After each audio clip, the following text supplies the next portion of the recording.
ꯃꯌꯥꯝ ꯉꯁꯤꯗꯤ ꯑꯩꯈꯣꯏ ꯑꯦꯟꯖꯦꯂꯤꯅꯥꯒꯤ ꯕꯟꯗ꯭ꯔꯥ ꯆꯥꯟꯅꯗꯣꯔꯤ ꯑꯦꯟꯖꯦꯂꯤꯅꯥꯒ ꯎꯗꯦꯒꯒꯤ ꯑꯗꯣ ꯉꯁꯤ ꯏꯂꯤꯁꯥ ꯑꯣꯏꯅ ꯆꯥꯔꯅꯤ ꯑꯗꯩ ꯄꯅꯤꯔ ꯑꯃ ꯊꯣꯡꯉꯅꯤ ꯃꯊꯦꯜ ꯌꯥꯝ ꯇꯧꯔꯣꯏ ꯌꯦꯔꯨꯝꯒꯤ ꯕꯨꯖꯤꯌꯥ ꯑꯃ ꯇꯧꯕꯤꯔꯅꯤ ꯄꯅꯤꯔꯁꯤꯃ ꯊꯣꯡꯕꯤꯔꯅꯤ ꯑꯗꯩꯗꯤ ꯏꯂꯤꯁꯥꯁꯤꯃ ꯊꯣꯡꯉꯅꯤ ꯃꯊꯦꯜ ꯌꯥꯝ ꯌꯥꯝꯃꯤ ꯁꯦ ꯀꯩꯊꯣꯔꯣ ꯍꯥꯏꯔꯛꯑꯣ ꯀꯩꯀꯩ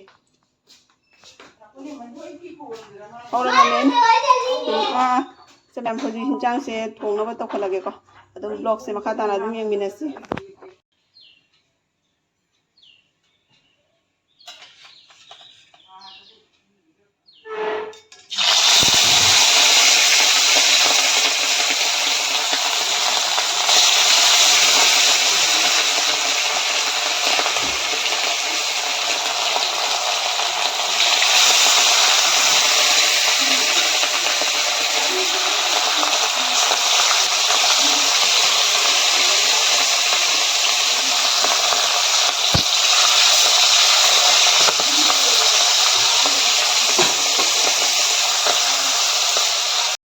मैम इलिसादा यंहंग मचू कई अमुक तोड़ेको मैम इलिसादा मचू तोलग हाउतेबको अदुदुना आइदी थुम खक्तनी तोड़िसे थुमगदी लोइना तोड़प लोइरे अदा हजिक तोखलेको करेंट से लाक्रे आई चाक्रे कुकरदो थंगटके तबो करेंट जंगासे आई नोंगालपदगी करेंट से दम कनो ओइना लेबा अखोय नोंग ताबनिना ngarang नुथांग याम कना नोंग ताखरेबको अदुदुना करेंट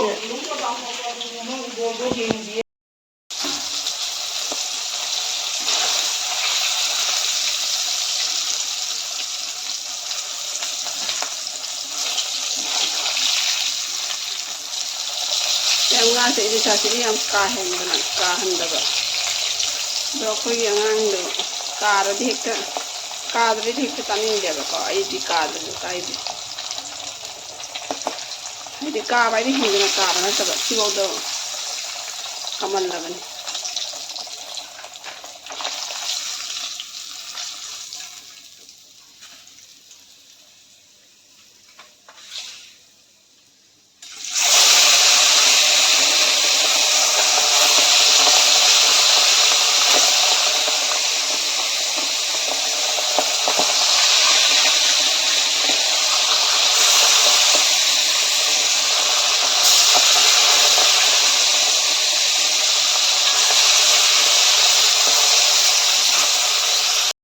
बंद्रा के मेन के से लाए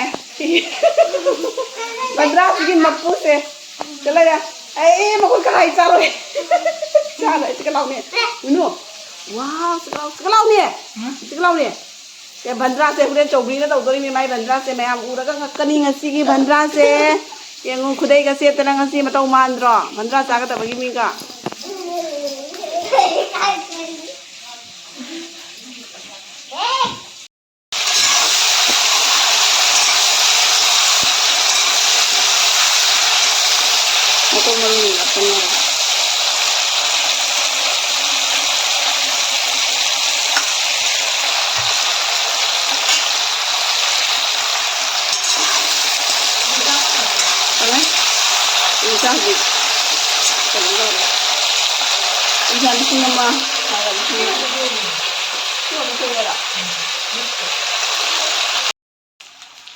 इलिसादी थोंग लोइसला अनि yang mahi diap diba alu ngong ya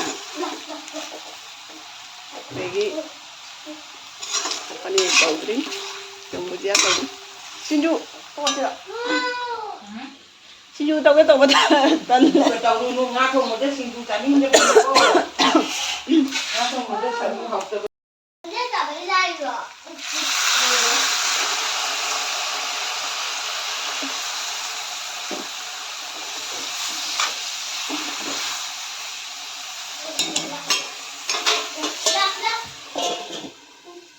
जागद्रो बंदा जागद्रो हाइरो हाइरो हाइरो बंदा जागद्रो जागद्रो बंदा जागद्रो खुमदेने जागद्रो जाने हाइरो बंदा जागद्रो हाँ हाउबी जागद्रो हाउबी जागद्रो जागनी खुदे का सेतना हुरे बंदा चादोई मी हे ꯆꯤꯆꯦꯒ ꯕꯟꯗꯥ ꯆꯥꯒꯗ꯭ꯔꯣ ꯍꯥꯎꯕꯤ ꯆꯥꯒꯗ꯭ꯔꯣ ꯃꯃꯥ ꯃꯃꯥ ꯀꯧꯔꯣ ꯃꯃꯥ ꯀꯧꯔꯣ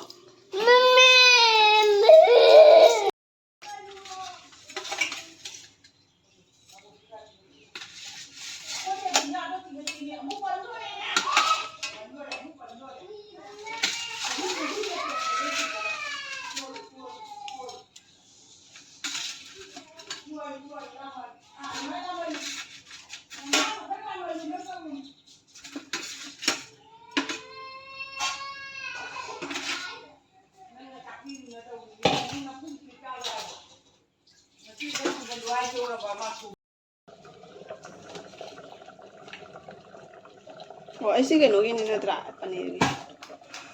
That happened. मैं हल्दी भुजिया करते हैं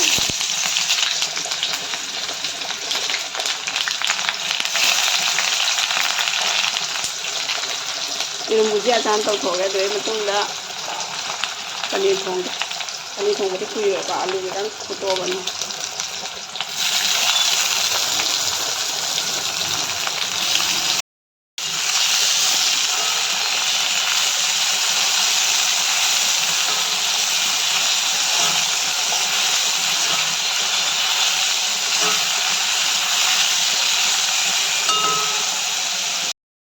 nangi yung thong nangi pani thong body kui de ya ai mới là khắc ra rồi video mày đây rồi ये room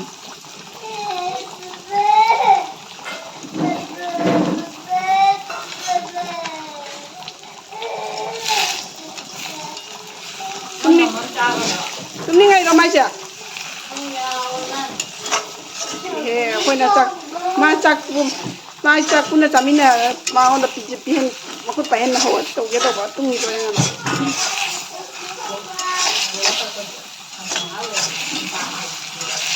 mamam thong na loi da cha dron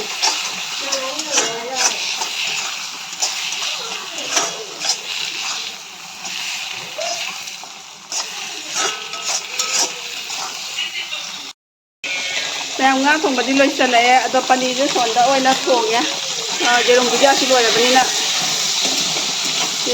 pani thùng bát đi quỳ ở đây, alu cái lôi này là ham ở đây, cái thùng là thầm đầm.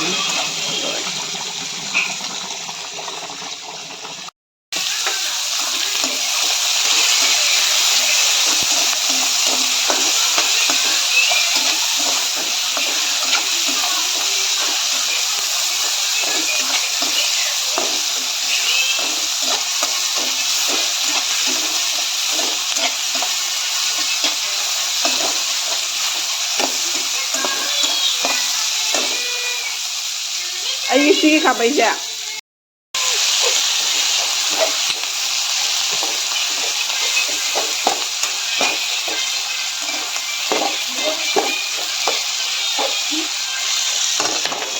Udah, oh ini tangan.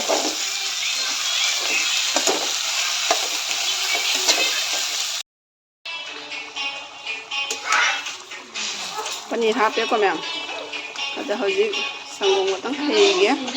Pani thong bal di ko sanggong hei ra kana mahau do koi thumli to. Cái sanggong cái hap đi do, hap lo. Sanggong hap.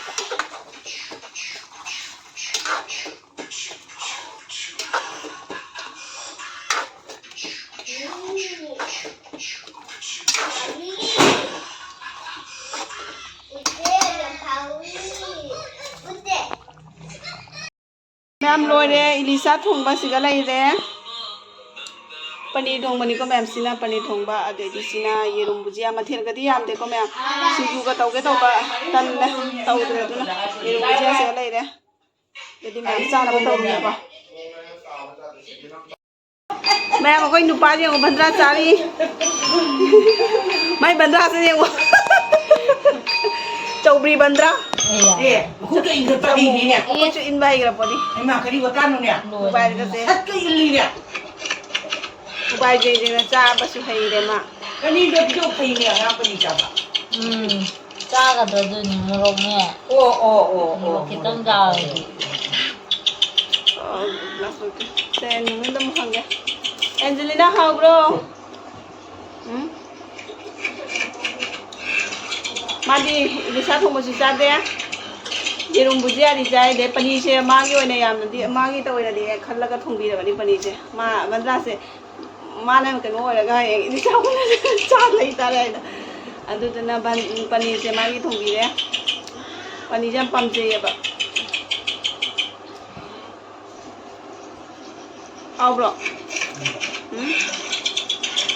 Elisa थोंबा हाउब्रो अइना खाइदे हाउगे how Kaya pamilya. Ay, gira. Kanina ka. Di ako ba? Mana pamjabani na. Chara chara.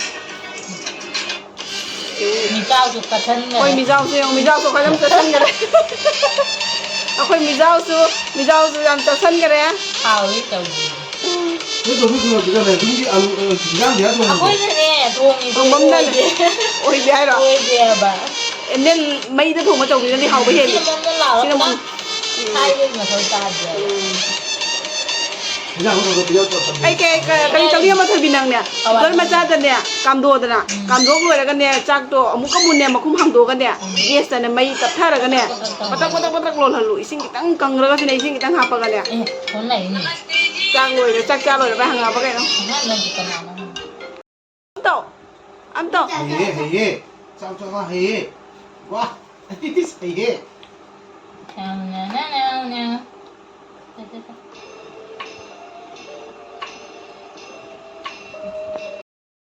Nè, quay về cha ra ghé, cha vậy thì video lâu ra rồi còn tôi hình dạng sẽ thôi bị thằng rồi hào hào tao Hào thì hào. hào bro. Nhưng hào. Phần nhìn thế hào. Hết đủ lắm phần nhìn rồi mà. Elisa thùng một tí. Hào ấy. Hào vậy cha rồi thì ấy chứ. Cha là bắt đầu là cái mày cha vậy cái video thì lâu rồi. Giờ mày video xem mà tăng xí đó lấy xin rồi cái có. Mà tăng cái video đó muốn mày hoàn thành là gì?